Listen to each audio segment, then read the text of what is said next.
नमस्कार, रेशूज किचनमध्ये आपल्या सर्वांचे खूप खूप मनापासून स्वागत। आज आपण रव्यामध्ये किसलेला बटाटा घालून मस्त अशी खमंग खुसखुशीत आणि कुरकुरीत रेसिपी बनवणार आहोत की सर्वजण अगदी आवडीने मागून खातील।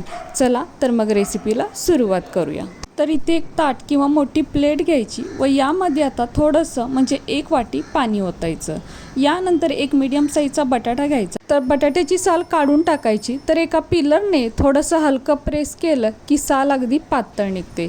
तर इथे बघू शकताय बटाट्याची साल आपण पूर्णपणे काढून टाकलेली आहे। आता यानंतर पाणी भरलेल्या प्लेटवरती एक खिसणी ठेवायची व हा बटाटा किसून घ्यायचा। तर बटाट्याचा किस हा पाण्यात पडतो त्यामुळे तो काळा होत नाही। तर खिसणी शक्यतो इथे मोठीच वापरायची किंवा बारीक वापरली तरीही चालेल। आता इथे पूर्ण बटाटा आपण खिसून घेतलेला आहे। तर बटाट्याचा किस पहा एकदम पांढरा शुभ्र राहिलेला आहे, किंवा बटाटा आपण खिसून तो पटकन पाण्यामध्ये टाकला तरीही चालेल।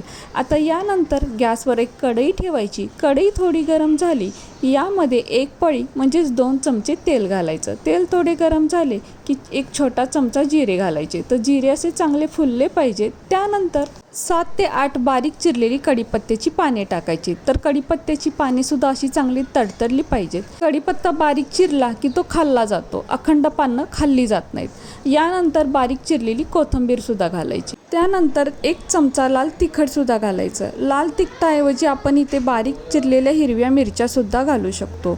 तसेच थोडासा गरम मसाला वापरला तरीही चालेल। यानंतर खिसलेला बटाटा चांगला पिळून यामध्ये घालायचा व तेलामध्ये थोडा परतून घ्यायचा। तर आपण इथे लाल तिखट वापरलेला आहे, तर लहान मुलं खाणार असतील तर शक्यतो लाल तिखटाचाच वापर करावा, किंवा बारीक चिरलेल्या मिरच्या घातल्या तरीही चालेल, किंवा दोन्ही थोडं थोडं वापरलं तरीही चालेल। तर तिखटाचे प्रमाण आपल्या अंदाजानुसार आपण कमी जास्त करू शकतो। तसेच यामध्ये थोडी धनेपूड व जिरेपूड घातली तरीही चालेल। आता यानंतर यामध्ये ज्या वाटीने आपण रवा मोजून घेतो त्याच वाटीने 2 वाटी पाणी ओतायचं व चमच्याने हे थोडंसं ढवळून घ्यायचं, म्हणजे सर्व साहित्य यामध्ये चांगलं मिक्स होतं।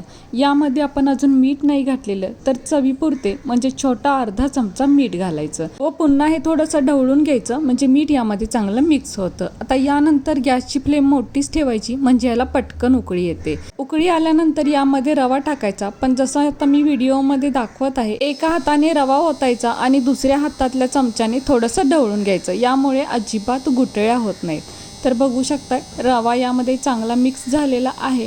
आता पुन्हा हे थोडंसं ढवळत राहायचं, म्हणजे घातलेले सर्व साहित्य यामध्ये चांगलं मिक्स होतं। तर रवा आपण इथे बारीक किंवा मोठा कोणताही वापरू शकतो। तर आता रवा चांगला मिक्स झालेला आहे।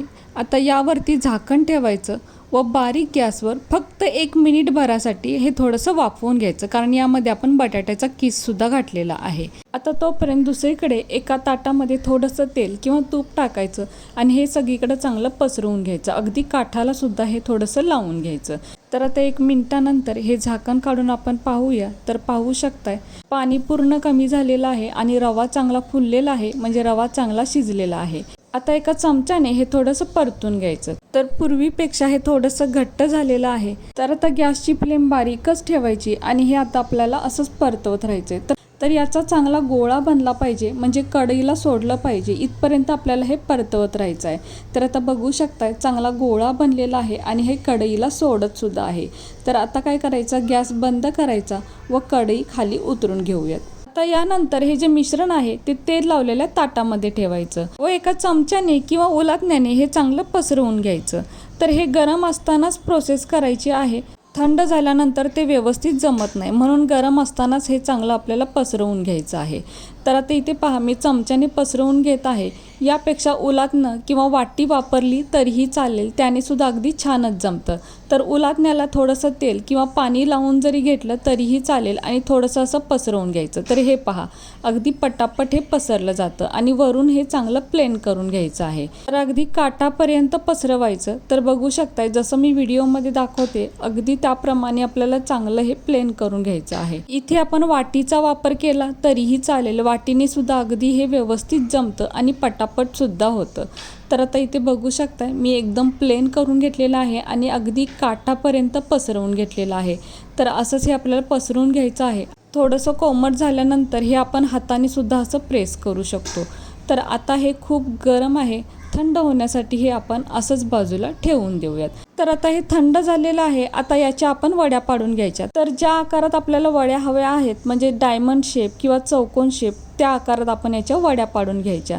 तर तो व्हिडिओ माझ्याकडून स्किप झालेला आहे, तर तुम्हाला कळेलच मी आकार कसा दिलेला आहे. जसे बटाट्याचे फिंगर चिप्स म्हणजे फ्रेंच फ्राईज असतात त्या आकारात मी कट केलेला आहे. तर दुसरीकडे मी कढईमध्ये तेल गरम करत ठेवलेलं होतं. तेल चांगलं गरम झाल्यानंतर हे चिप्स आपल्याला तेलामध्ये सोडायचे आहेत. तर बघू शकताय हे मी चांगले तळून घेतलेले आहेत. तळायला अजिबात वेळ लागत नाही. अधूनमधून फक्त हे झाऱ्याने परतवत राहायचं म्हणजे अगदी छान तळले जातात आणि तळायला अजिबात वेळ लागत नाही. अगदी गोल्डन ब्राऊनवरती काढून घ्यायचे. यापेक्षाही जास्त भाजलेले आवडत असतील तर काही सेकंद अजून ठेवले तरीही चालतील. तर आता इथे बघू शकताय आपले हे रव्याचे फ्रेंच फ्राईज तयार झालेले आहेत.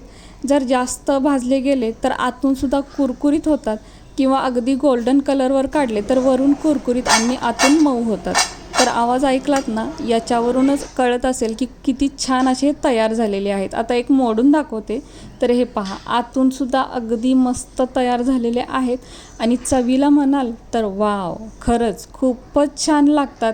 अगदी मुलं तर हट्टाने मागून खातील इतके मस्त लागतात. आणि हे हवाबंद डब्यामध्ये ठेवलेत ना तर 5 ते 6 दिवस अगदी आरामात टिकतात. तसेच न तळता आपण हे जर फ्रोझन करून ठेवले म्हणजे एखाद्या झिपलॉकच्या पिशवीमध्ये किंवा हवाबंद डब्यामध्ये भरून फ्रीजमध्ये ठेवले तर 8 ते 15 दिवस अगदी छानच राहतात आणि जेव्हा आपल्याला हवं तेव्हा आपण हे तळून घेऊ शकतो आणि खूप मस्त लागतात. अगदी खमंग, खुसखुशीत आणि कुरकुरीत लागतात. शिवाय ते पौष्टिकसुद्धा आहेत आणि खूप टेस्टी होतात. खरंच एकदा तुम्ही बनवाल ना तर पुन्हा पुन्हा नक्की कराल. इतके छान लागतात आणि बनवायला वेळसुद्धा लागत नाही. अगदी कमी वेळेत आणि झटपट बनतात. कमी साहित्यात आणि घरच्या साहित्यात बनतात आणि हवं तर हे आपण शॅलो फ्राय किंवा डीप फ्रायसुद्धा करू शकतो. आता आपण हे असंच खाऊ शकतो. खूपच छान लागतात किंवा सॉससोबत खाल्ले तर अजून टेस्टी लागतात. तर मी इथे थोडासा सॉस घेतलेला आहे. तर आपण असंच सुद्धा टेस्ट केलेलं आहे. खूप छान लागतं. आता आपण सॉससोबत टेस्ट करूया. तर हे पहा, वाव, खरंच खूपच मस्त, कमाल, खूप छान लागतं. असं जर मुलांना दिलं ना तर मुलं बाहेरचं खाणं विसरून जातील. इतकं मस्त म्हणजे चवीला जबरदस्त लागतं. खरंच तुम्ही एकदा नक्की करून पहा म्हणजे याची चव तुम्हाला सुद्धा कळेल. तसेच घरातील लहान मुलांना तर नक्कीच आवडेल. त्याचप्रमाणे आपण हे प्रवासाला जाताना सुद्धा घेऊन जाऊ शकतो. तर कशी वाटली तुम्हाला ही आजची रेसिपी जर तुम्हाला आवडली असेल तर आपल्या माणसांसोबत नक्की शेअर करा. आणि हो, व्हिडिओ जर तुम्हाला आवडला असेल तर प्लीज आपल्या या व्हिडिओला एक लाईक नक्कीच करा. नवीन असाल तर चॅनलला सबस्क्राईब करा. सोबत बेल आयकॉन प्रेस करा म्हणजेच मी बनवलेले असेच नवनवीन रेसिपी सर्वात आधी तुम्हाला मिळतील. आता पुन्हा भेटू अशाच एका नवीन रेसिपीसोबत.